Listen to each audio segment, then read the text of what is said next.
আমরা আছি, থাকার একটা ব্যবস্থা আমরা চেষ্টা করে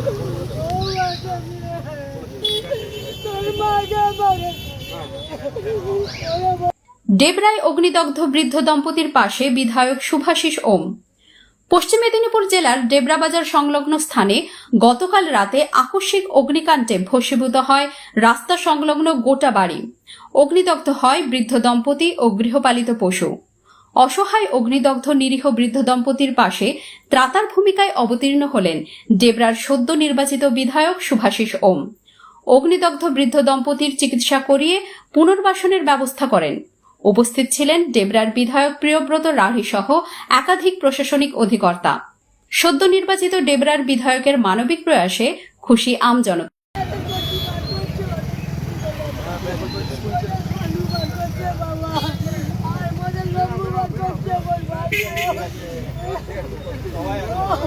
পাশে আছে আপনারা, কোনো সমস্যা হলে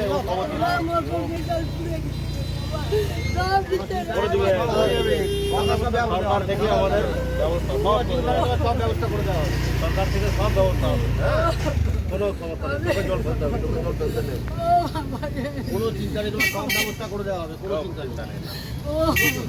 ভালো থাকুন। এখানে না, ওখানে এখানে আচ্ছা, ওখানে ওখানে চলো, ওখানে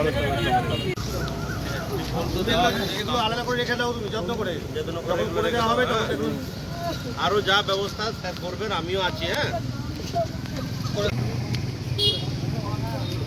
গতকাল রাত্রে প্রায় 12টা মনে হচ্ছে, তখন 11:30 12টা, পুরো আগুন লেগে প্লাস্টিক ভর্তি ছিল এলাকাটা, মানে বাড়ির ভিতরে। এখানটা তো একটা ছাউনি টাইপের করে ছিলেন। ভদ্রলোকের ছেলে মেয়ের সঙ্গে মনে হয় সম্পর্ক নেই বা বাইরে থাকেন।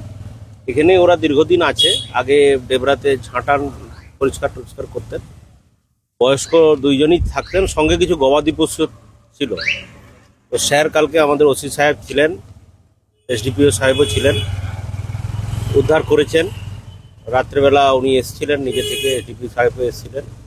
গবাদি পশু একটি মারা গিয়েছে, এটা খুবই দুঃখজনক। আমরা অ্যানিম্যাল হাজবেন্ডারি বা কোনো ব্যবস্থা করছি ওনাকে কম্পেনসেশন দেওয়া। এছাড়াও বিডিও সাহেব এসছেন, আমরা ত্রিপলের ব্যবস্থা করে ওনার বাড়িটা যাতে করে দেওয়া যায়, থাকার মতো ব্যবস্থা করে দিচ্ছি। ওনার ইনিশিয়ালি একটু বার্ন হয়ে গিয়েছে বাম হাত সম্ভবত, তার জন্য চিকিৎসা চলছে। ওসি সাহেব ইনিশিয়েটিভ নিয়ে ভর্তি করেছে, দায়িত্ব নিয়েছে। তো আমিও ওনাকে দেখবো স্বাভাবিকভাবে যেন থাকতে পারেন, বয়স্ক লোক।